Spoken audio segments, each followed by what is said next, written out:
What if I told you that King Solomon, the richest man who ever lived, discovered something that made all his gold worthless? Many of you, my friends, spend your days, your years, building and striving. You're chasing after the phantom of success, believing that the next promotion, the next zero in your bank account, the next big acquisition will finally be the thing that brings you peace. I've been there. I remember being in my late 40s, a time when my business was at its peak. We had just closed a major deal, the kind that changes your lifestyle overnight. I had the houses, the cars, the sense of power. And yet, I remember a quiet Friday evening, sitting alone in my large, opulent living room, feeling a profound and cold emptiness. It was a stillness that money couldn't fill, a silence that echoed with the question, is this it? This is the paradox of Solomon, and it is a paradox that still haunts us today. It is the deep, unsettling question of why having it all can still leave you wanting. It's the spiritual exhaustion that sets in when you realize the race you've been running was in the wrong direction all along.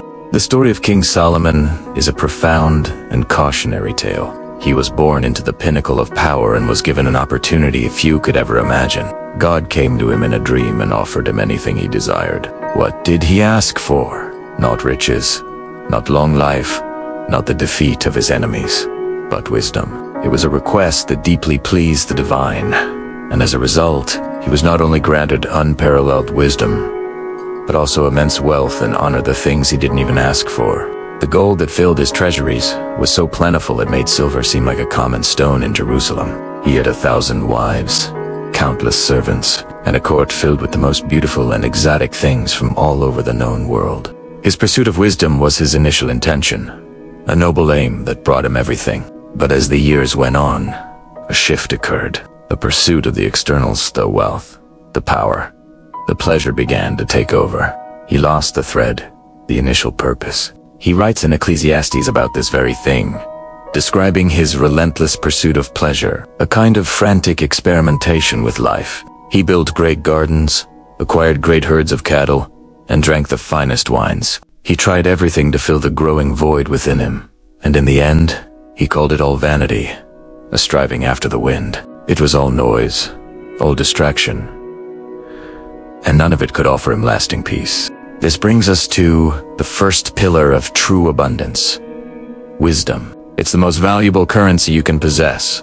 Let me tell you about a dear friend, a man named Benjamin. He was a successful lawyer who, by all accounts, had a perfect life, but his days were filled with an annoying sense of dissatisfaction. He was constantly stressed, and his success felt like a heavy burden. I remember him coming to me, his shoulders slumped, asking, "Solomon, what's the point of all this?" I told him he had to shift from gathering to becoming. Wisdom, I explained, isn't just about knowledge, but about application.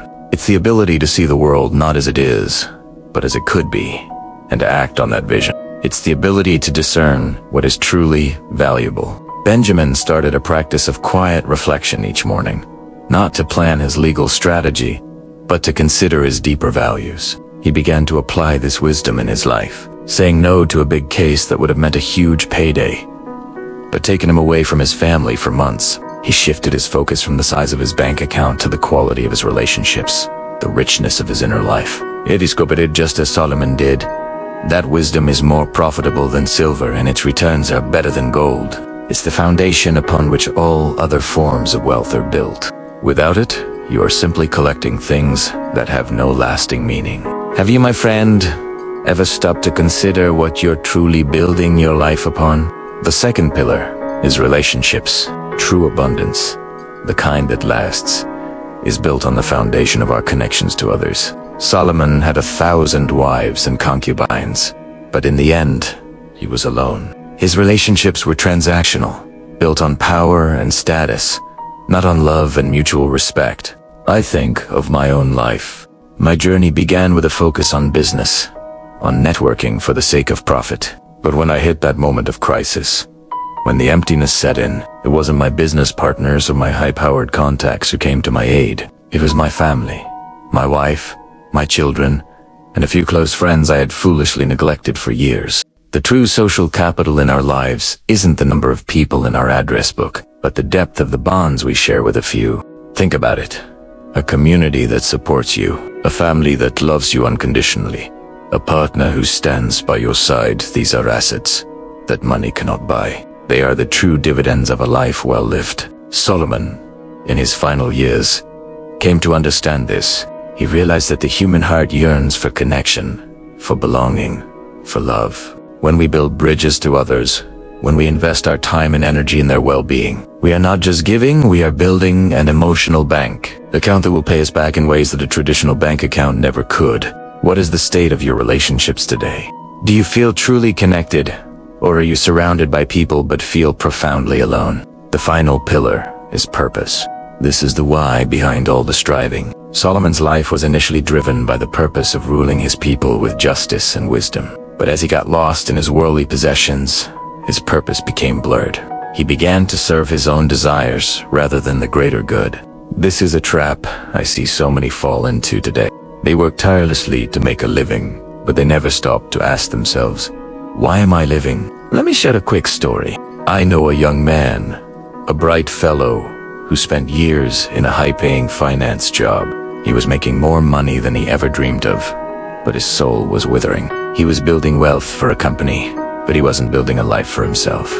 He finally came to me, seeking a new path. We talked about what truly set his soul on fire, what he would do, even if he wasn't getting paid for it.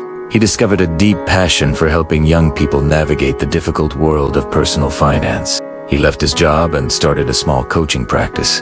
The money he makes now is a fraction of what he used to earn, but his life is overflowing with a new kind of abundance, joy, meaning, and a sense of profound purpose. He is no longer chasing money. He is a conscious creator of value. When your work is an expression of your purpose, the work becomes a form of worship, and the wealth that flows from it is a blessing, not a burden. Are you living a life of purpose, or are you simply existing? So, how do we apply this ancient wisdom in our frantic, modern world? It's about shifting from the frantic pursuit of money to the intentional building of true wealth. The first step is to redefine what wealth means to you. For most people, it's a number. For us, it must become a way of being. This shift in mindset is the most powerful change you can make. Start by adopting a few simple daily practices. Take 5 minutes each morning before you touch your phone and sit in quiet reflection. Ask yourself, what is one thing I can do today that will bring me closer to my purpose? It might be a small act of kindness, a moment of deep listening, or a decision to learn something new. The second practice is to invest in your relationships. Call a friend or a family member not because you need something from them, but just to connect. Have a weekly date night with your partner. Schedule time to play with your children or grandchildren without any distractions. These are not expenses, they are investments. The third practice is to give.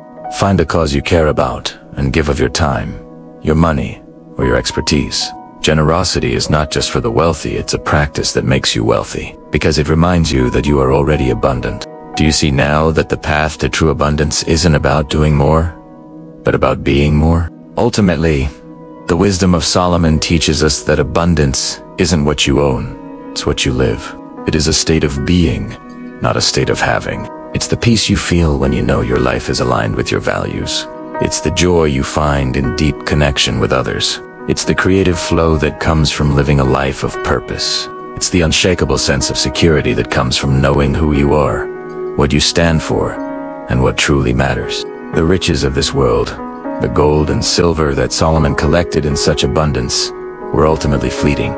He understood that you can't take it with you. But the wisdom, the relationships, and the purpose you cultivate in this life, these are the treasures that endure. They become the legacy you leave behind, not in a bank account, but in the hearts and minds of those you touch.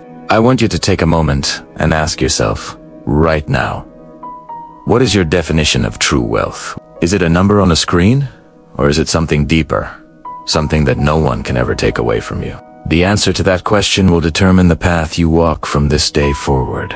If you found this message resonant, I encourage you to subscribe for more ancient wisdom that transforms modern life. And I want to hear from you in the comments below. Share with me. What does true wealth mean to you? Let's start a conversation that goes beyond the balance sheet. And when you're ready to take the next step on your journey, I've put together another video on unlocking spiritual abundance, which I believe you'll find illuminating. You can click on it right here. It's time to stop chasing and start creating.